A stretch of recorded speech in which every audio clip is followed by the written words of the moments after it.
All right, everyone, welcome. My name is Amanda, and I am the executive assistant here at Studio GWA. We are so excited to kick off our business plan for your building webinar series with commercial redevelopment basics.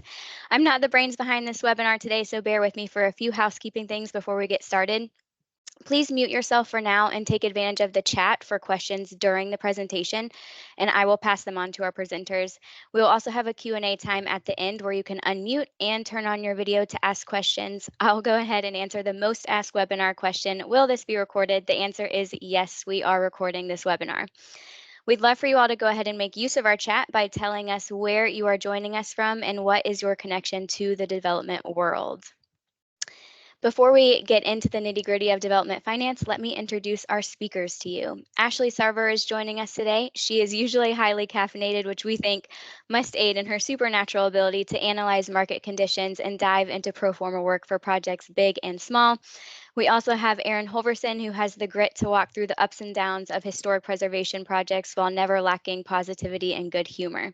I'll go ahead and pass it over to you, Ashley and Aaron. Good, I guess, afternoon, all. Glad to have you all here. I'm Aaron, as Amanda said. Ashley there. Hello. To kick things off, just a quick intro for those who don't know who we are. We are Studio GWA. We're a small team of about 15, based mainly in Rockford, Illinois, but spread around the Midwest and a little bit the country. We do everything from community planning all the way down to interior design. One of those big things that we're going to be the subject, or that's the subject of this webinar today, is development services. So we get to see all aspects from large down into the details. A little bit of everything. I'm going to hit on a couple of questions that we often see in this, and just to set the table a little bit, we're going to be specifically talking about kind of redevelopment of an existing buildings. That will be one of the examples we're going over, though a lot of these questions apply to any development. But some of the big ones: do I need an elevator? That's that one, and do I need a sprinkler system are some of the first questions that we get when we start looking at buildings, because they're big cost items. The answer, as with most of these, is it depends.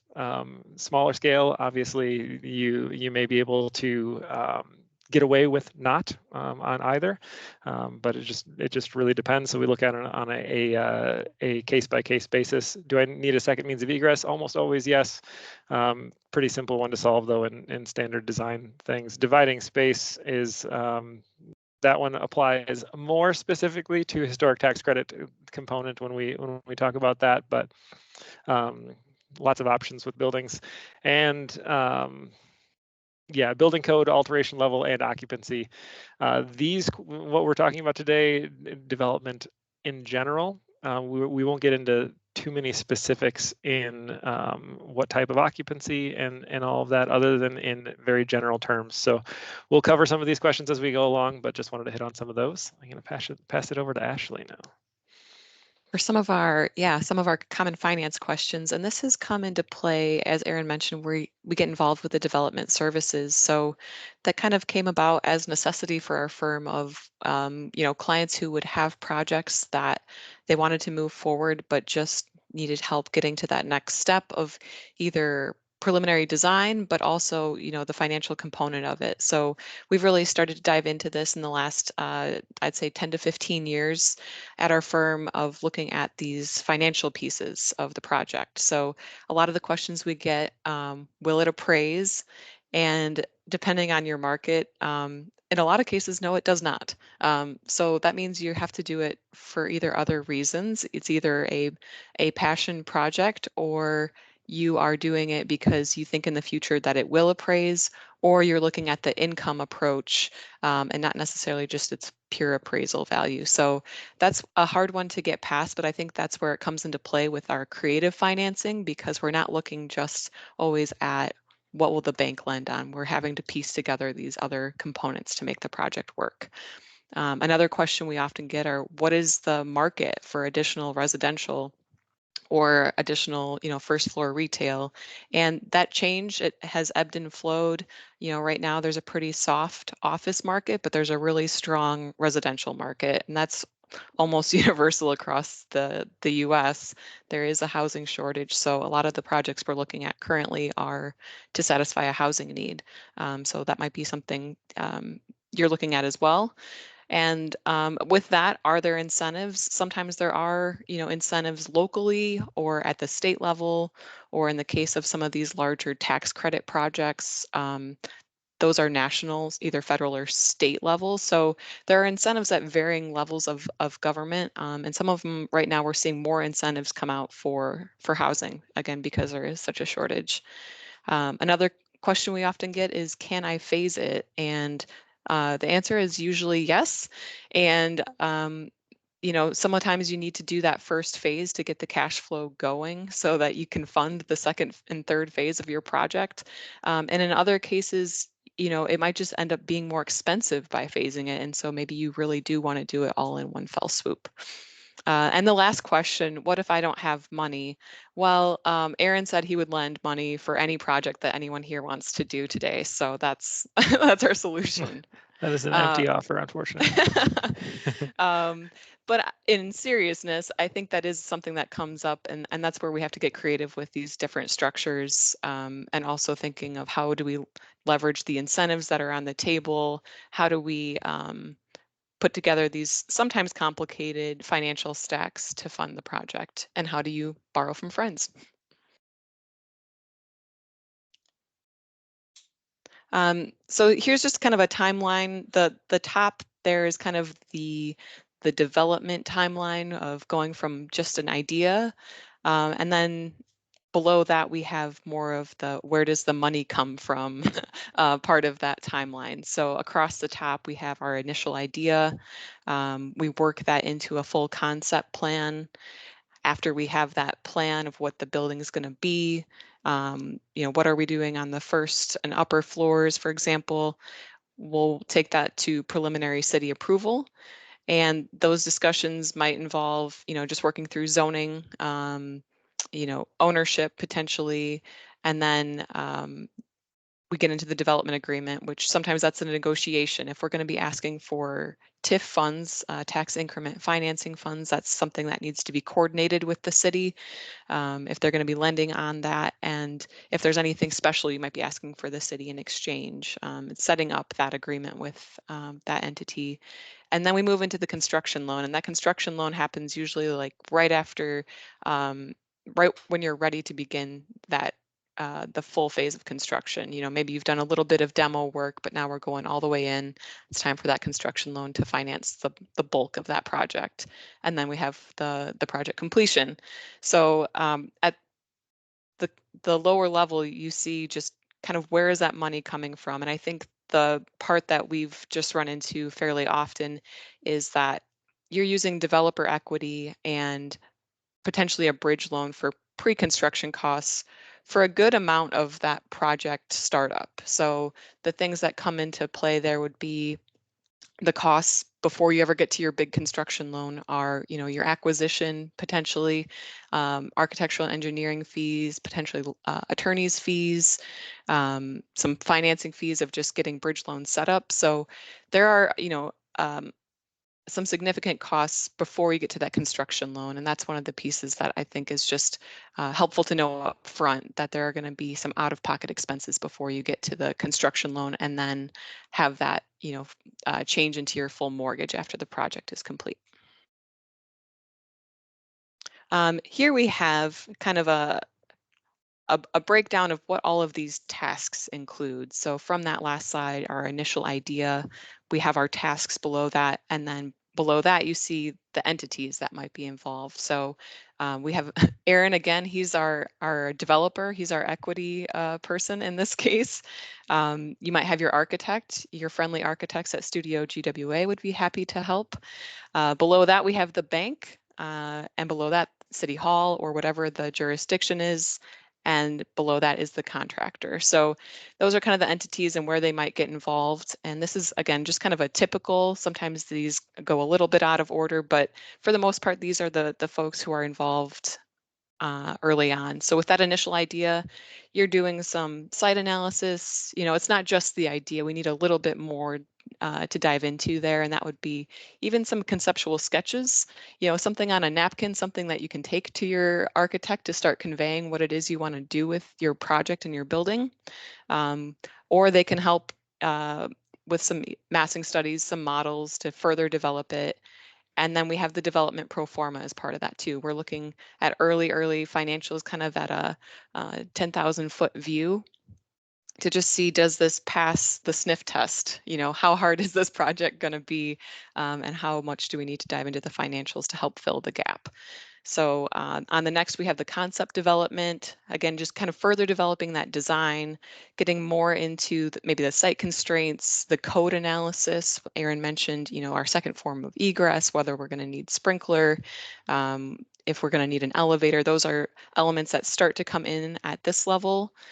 We start to get more into our opinions of probable cost. So instead of doing just, our $210 a square foot, maybe we're going and getting some costs, not necessarily bid out, but developed enough so that we can reference some hard numbers.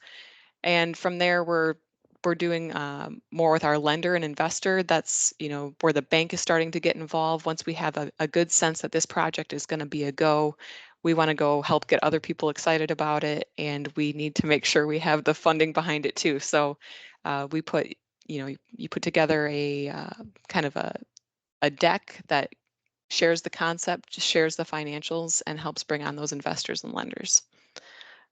And then with the city review, again, this is the developer, it's your architect sometimes helping with that as well, and then coordinating with City Hall. So that's where that development agreement comes into place. If it's a rezoning, and you need to work through more, there may be public hearings where you need to go and share more with a wider audience in the community.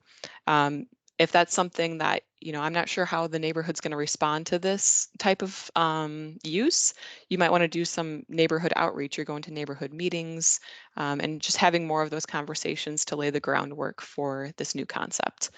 And again, variation requests, zoning, city meetings are all part of this phase. As we move on through some of this, even though we have these divided out into these neat columns, sometimes these things bleed back and forth.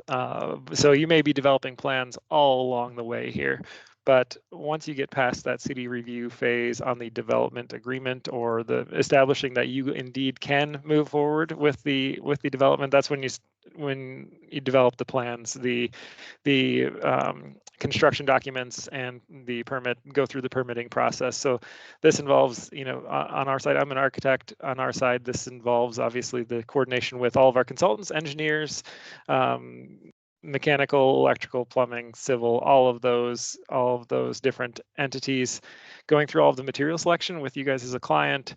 Or developer, or in this case, myself as a developer, and going through all of that entire process, prepping everything for that next phase, which is the bidding and negotiation phase. In this phase, this is the phase that most people often want to jump directly from initial idea to bidding and negotiation. And the challenge there is you may not have a fully developed what you're going to do. So the numbers that you get without that full prep will not be as accurate. They'll either be too large or much too small. So the bidding and negotiation side, they're taking everything from the plan development, and you're working with contractor or contractors to acquire final hard numbers on the project.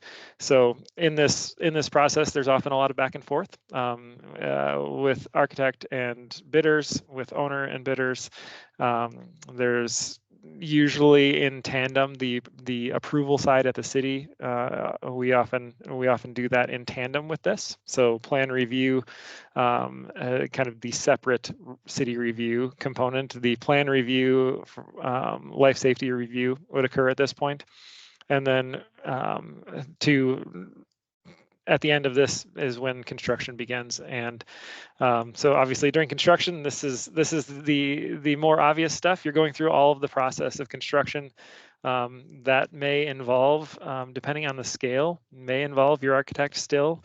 may involve a number of scheduled visits. For a lot of our projects, we do weekly or bi-weekly meetings, either on-site or virtual, and then intermittent inspections as well. And then getting to the end, building commissioning, which is essentially everything's complete.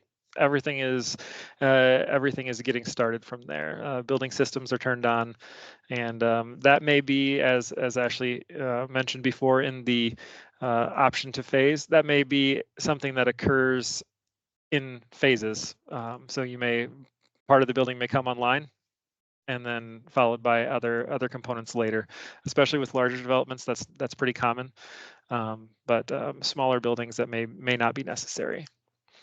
So full breakdown. This is not comprehensive by any means. There are a lot of things that you may get into at every one of these different levels, but just a visual to kind of see. One of the things that we've seen in going through this with a lot of first-time developers is that they don't necessarily know who needs to be involved at what stage.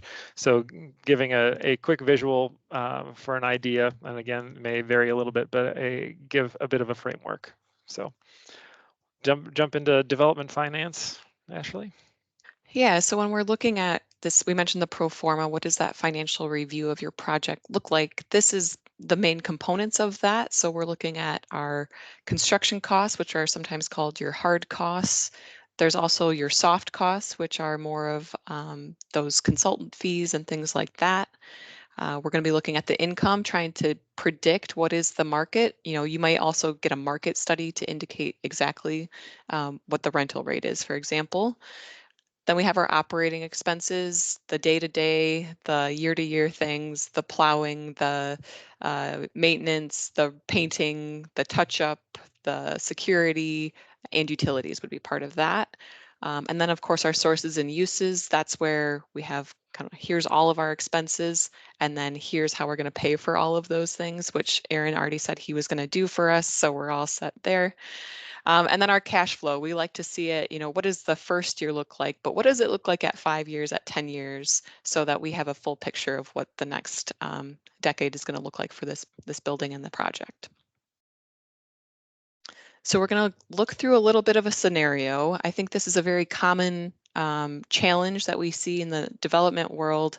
And there's lots of these great buildings in most downtowns throughout the country where we have a building that, is sitting underutilized. And in this case, it's a 3-story building. It's 12,000 square feet. It has first floor retail already, which has, 50% occupancy. And in this case, we've had these upper floors vacant for over 15 years. Again, just very underutilized. In this case, it happens to be a contributing building to the National Park Service's National Register. So that may come into play when we're looking for some additional funding sources down the road. So I know you were all waiting for when we get to do some math. This is the part where we're going to do some math with you. We'll walk you through it though. So this is our opportunity to crunch the numbers. So if we want to move to this next slide, we're going to look first at our construction costs. And again, this is just very rule of thumb to kind of walk through the exercise. Not every project is going to be the same cost, of course, but if you'll play along with us here, we are estimating for our 12,000 square feet that in order to do the demolition, we need to do the window repair, the roof repair, to pay our general contractor, to have some contingency, that's going to be $210 a square foot. So that puts us at about 2.5 million. Not a small project, but also something that could be manageable for a first-time developer for sure. Then we're going to look at our development costs, our soft costs. And again, those are our architecture, engineering, legal permits. If we're doing historic tax credits, that would be a fee there. The developer fee as well, how you might pay yourself for being the developer for this great project would be as one of those soft costs. So as a rule of thumb, again, this is not a hard rule, but we're estimating that 28% of our construction costs could be accounted for in development costs. So that's 28% on top of our construction costs. So we have a $705,000, 600. And if we go to the next, we see our full project cost. So we're looking at a full project of about 3.2 million. And then how do we have some income? What is the result of this? We're going to look at our income on the project. So in this particular market, we're looking at 4,000 square feet of retail. Right now, it's a little soft. There's a lot of vacancy in the downtown, so we're looking at something like $1 a square foot per month, or $12 per square foot per year, which is maybe the more typical way you might see it listed on a real estate listing. And that's $48,000 for our first floor. If we move to our second floor, we're estimating, we have 4,000 square feet on that floor as well.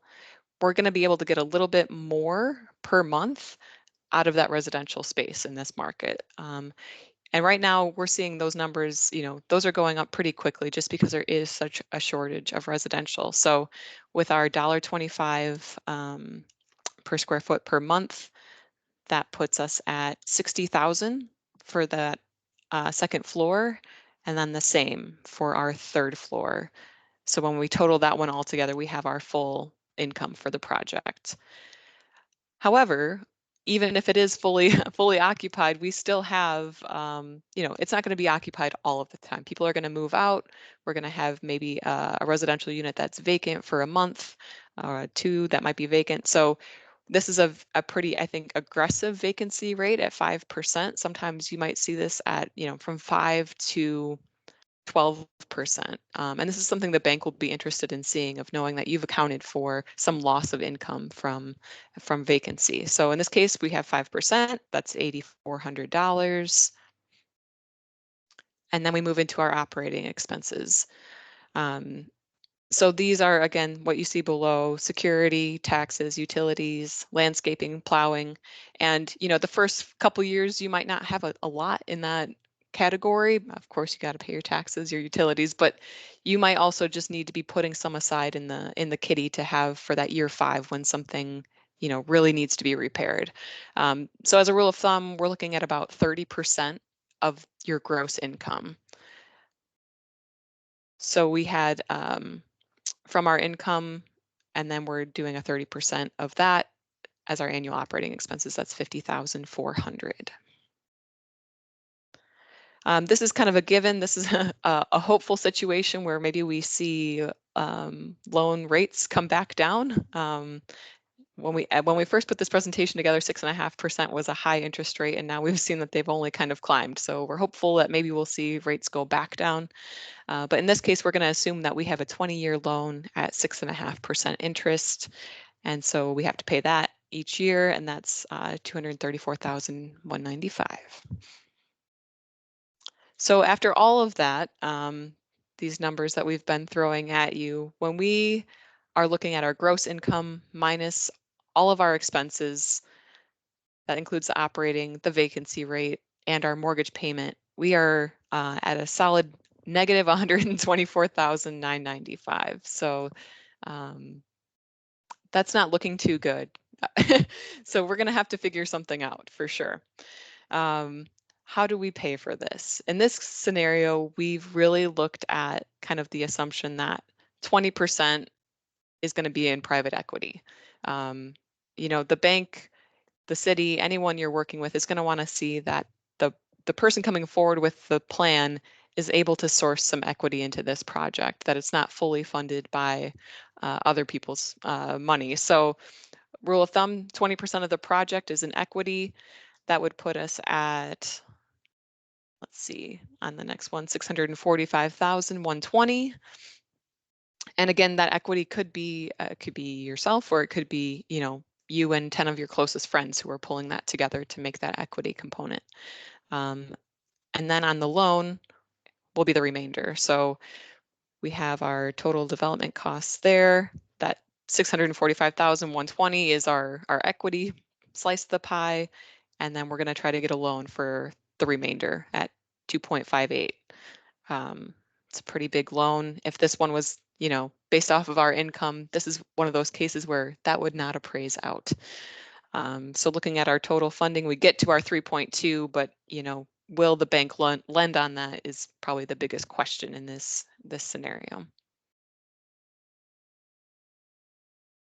So if we want to see what our return on investment, and we might have already, alluded to this by having a negative income coming in, but if we do the calculation for return on investment, that is your net income divided by your private equity infusion at the beginning, we have a negative 19%. So we've got some challenges to overcome here. We have to get creative with how we're going to do this. So I think this is just, one of those quick looks where you want to get an overall sense of the project. This is an example of maybe in that concept idea phase where you're running numbers like this. If I could do back of the envelope, have some assumptions on what I'm going to have for construction costs, what sort of income, and you can get to some sort of sense of, is this a good investment the way I'm planning it currently? And so in this case, no, it's not, but hopefully we can get there.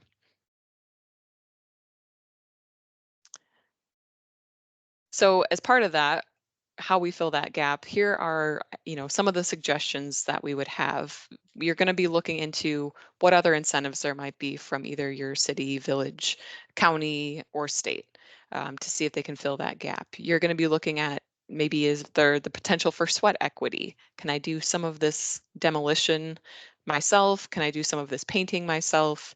At what area do I have some skills that could contribute to this?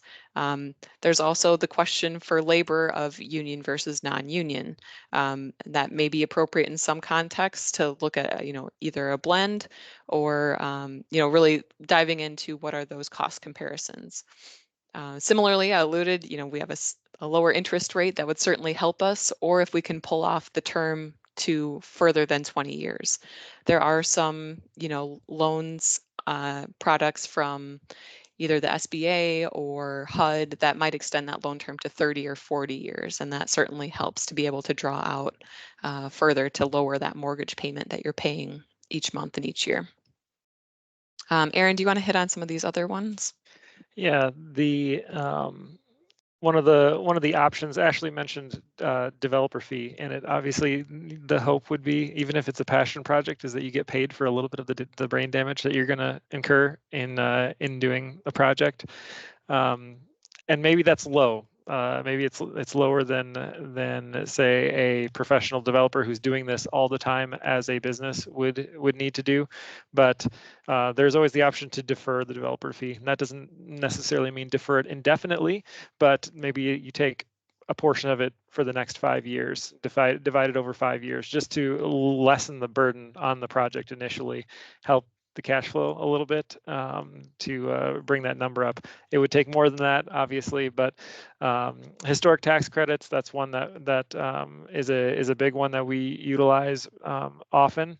Can be pretty significant for those, depending on where you're located. In Illinois, it's 25% in certain communities, and there is a competitive statewide program. In Wisconsin, it's 20%, and then the federal level is always available there. There are certain criteria you have to meet, but that is a great option, especially for some of these downtown buildings for adaptive reuse.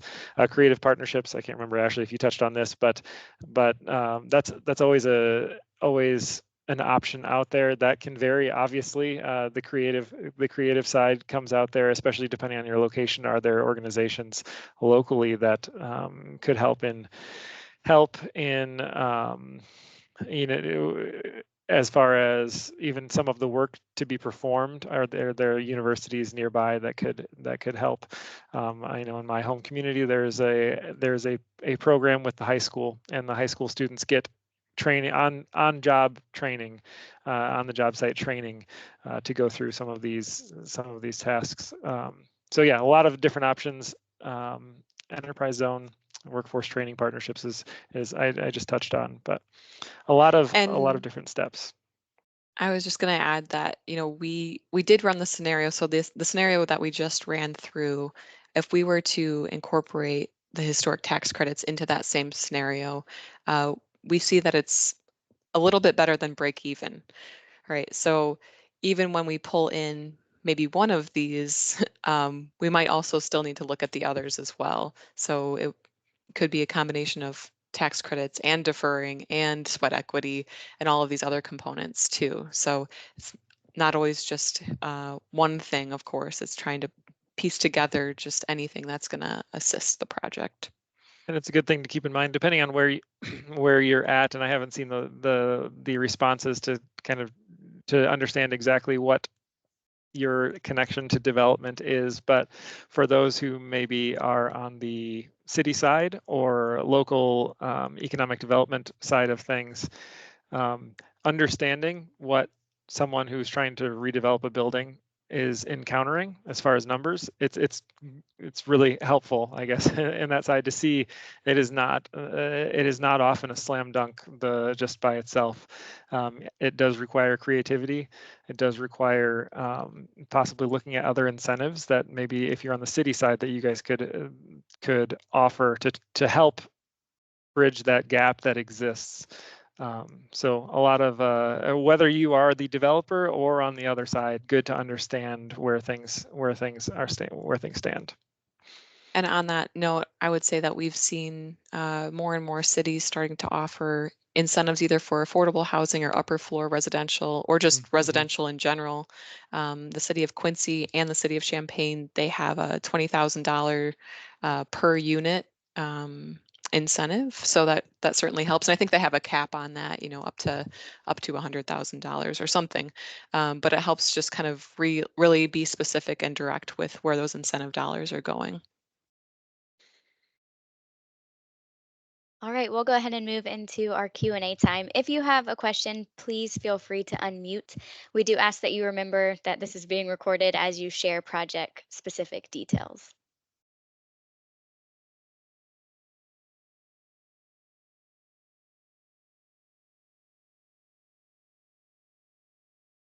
And Ashley, I don't know if you want to give Amanda, I think is going to touch on what's coming up next webinar wise, but we'll talk about some of those next steps if there are no questions. Go Looks ahead, like Todd. Todd had a question. You can go ahead, Todd. Yeah, you mentioned those incentives from Quincy and Champaign. Does Rockford? I think they've waived some of the fees for review. Are they doing any other thing for housing development or rehab? Yeah, most of them aren't specific necessarily to rehab. I've seen, well, recently, I guess some of the projects that we've seen come through are more, they're doing redevelopment agreements that include the TIF, the tax increment financing. So that's one where, it's almost more general. They're using it for residential purposes, but the funding source itself isn't a residential specific target. So they have incentives out there. It's mostly through here, TIF. We also have the section of the downtown that's within the redevelopment, River Edge redevelopment zone, which helps waive like building sales tax. So that certainly helps reduce some costs there. The other ones with the city of Rockford, there are some home funds, HOME, it's all caps. And those are funds that can be used. Those are specific actually to residential because it's providing affordable housing units within a bigger complex. So maybe you have a complex of 40 units and you want to use home funds and keep 4 residential units affordable. They will help fund that on the onset. So they would give, I think it's 200,000 per unit. So that certainly helps to keep it affordable. And I believe that's a commitment for 15 years. There's also CDBG funds that the city offers. And then the other, there are the CHODO funds, CHDO funds that help fund housing as well. And that's a coordination with a nonprofit. That's great. Thank you. Great presentation. And also opportunity zones, are they still in effect? Have you worked with those at all? They are still in effect. There's been projects that have come forward that are in opportunity zones, it hasn't for us, and I know I see Jim and John on this call, and I know that they work, I think, maybe more with the opportunity zone than we have.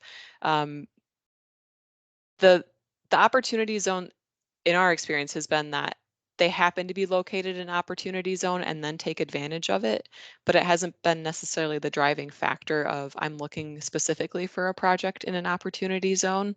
It's usually just been an additional benefit by their location. Very good. Thank you.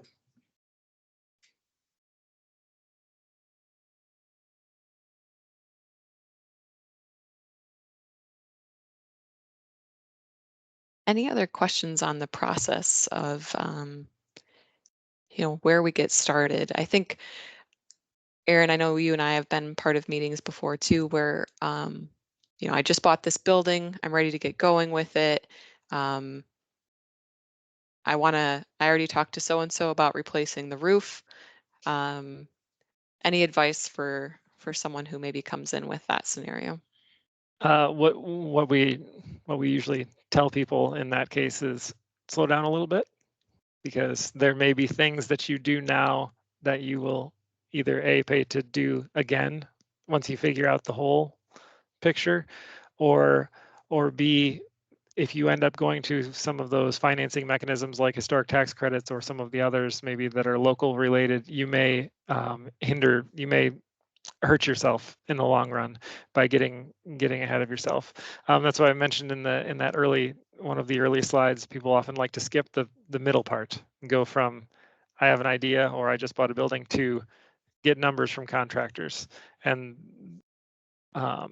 there's just quite a bit of stuff in the middle there that needs to be taken care of in order to get a complete picture. And obviously, if you're financing most of it, the bank is going to want to see the complete picture. They want to know that all numbers are accounted for, that the numbers are legitimate. And judging by the people that are on, you've all gone through some of this process in some form before, but you gotta provide quite a bit of information in that regard. So usually that is our advice.